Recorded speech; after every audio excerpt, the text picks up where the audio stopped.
Welcome to Africa, or rather I should say welcome home, because this is where it all really began, isn't it? Looking at fossils dating back several millions of years, it all points to evidence that life for the human species as we know it began right here. We are on an amazing journey the next 4 days. We're going to hear stories of Africa, the next chapter. Fantastic tales, anecdotes from speakers. But I want to turn that upside down for a moment and get something out on the table and clear the air, so to say. What's the worst thing you've ever heard about Africa? And this is not a rhetorical question. I actually want answers from you. And go for it. The worst. Famine. Corruption. More. Genocide. AIDS. Slavery. It's enough.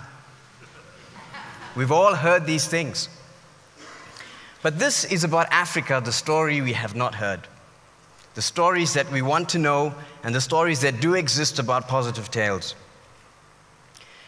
The part of my talk is going to be about investment opportunities that exist on this continent, to separate the rhetoric from the reality, the fact from the fiction.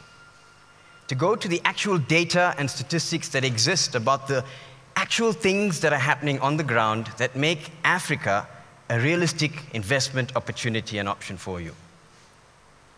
So let's get going, because Africa, to some degree, is on a turnaround.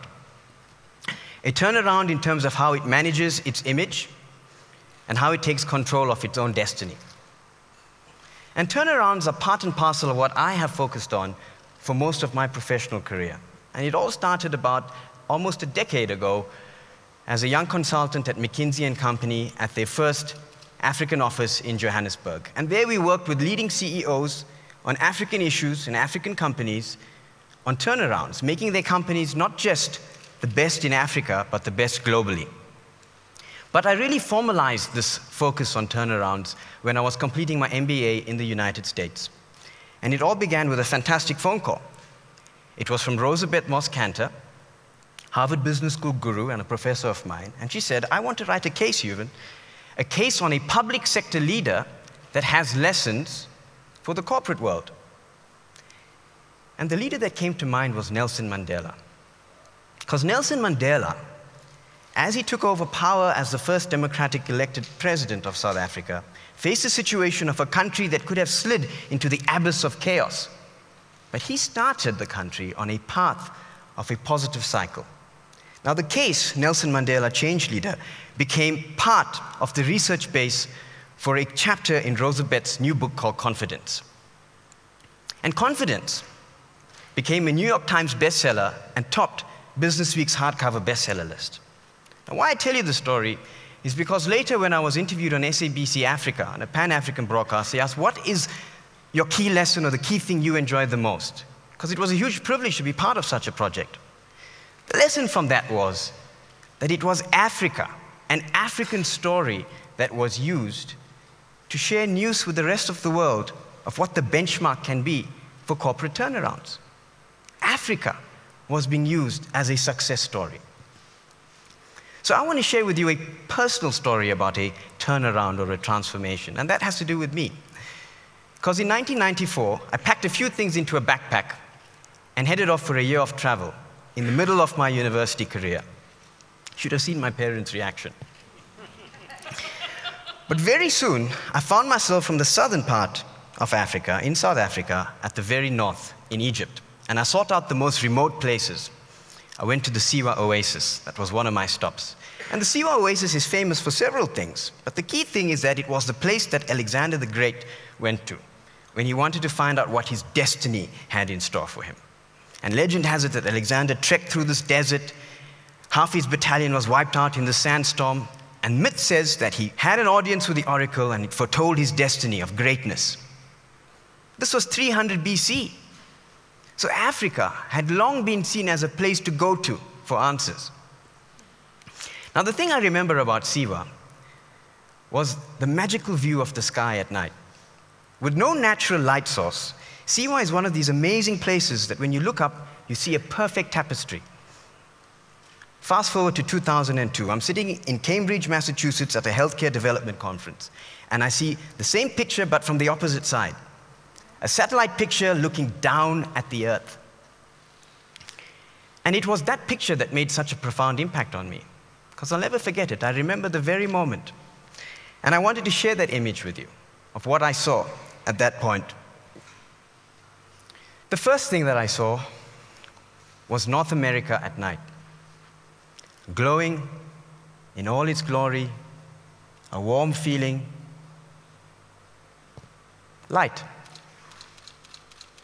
And then I saw it, Africa, quite literally the dark continent. And while Africa may be dark, the thing that brought the message home to me was that this is the challenge we are facing, but it's also the opportunity. Because whilst Africa may be dark, other than the few specks that exist in the north and in the south and other areas, it's aglow with the light in the hearts of the millions of people that are there. Entrepreneurs, dynamic people, people with hope. It was George Kimball, the geographer, that said that the only thing dark about Africa is our ignorance of it. So let's start shedding light on this amazing, eclectic continent that has so much to offer. Let's start unpacking it. Africa is the second largest continent by landmass, second from Asia. It also is the second most populated continent with 900 million people. In fact, coming back to the landmass, Africa is so big that you could fit in the continental United States, China, and the entire Europe into Africa and still have space. Africa is home to over 1,000 languages. 2,000 is another estimate that's out there, with over 2,000 languages and dialects. But you could say, invest in Africa in over 1,000 languages, and it wouldn't make a difference. What's the data say?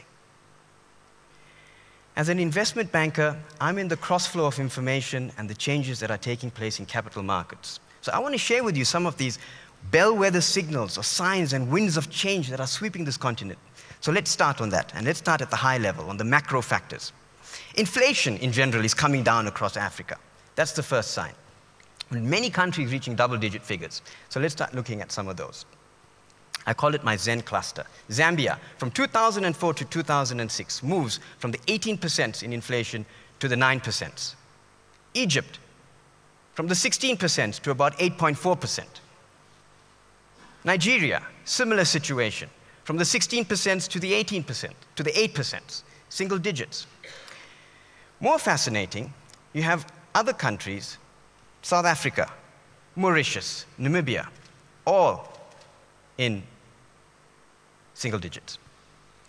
But that's just part of the story. We have a similar trend with currencies. Currencies going through an extreme time of stability.